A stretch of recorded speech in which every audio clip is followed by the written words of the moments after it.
ಗೌತಮ್, ಅರೆ ಗೌತಮ್ನ ತಡಿರಿ, ಯಾರಾದ್ರೂ ಗೌತಮ್ನ ತಡಿರಿ.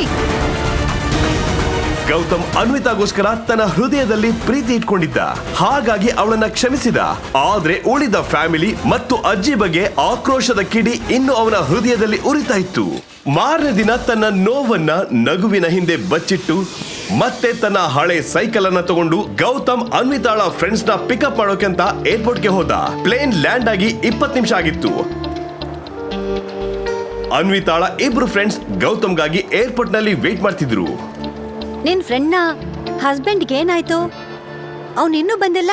I know, ಬರ್ತಾ ಇರ್ಬೋದು. ನಿನಗ್ ಗೊತ್ತಾ, ನನ್ ಫ್ರೆಂಡ್ ಇದ್ದಾಳಲ್ಲ ಅನ್ವಿತಾ, ಅವಳು ತುಂಬಾ ರಿಚ್. ಅವಳ ಹತ್ರ ಏನಿಲ್ಲ ಅಂದ್ರೂ 12 to 15 ಕಾರ್ಗಳಿವೆ. ಇವತ್ತು ಯಾವ್ದನ್ ತರ್ಬೇಕು ಅಂತ ಅವಳಿಗೆ ಚೂಸ್ ಮಾಡಕ್ ಆಗ್ತಿಲ್ಲ ಅನ್ಸತ್ತೆ.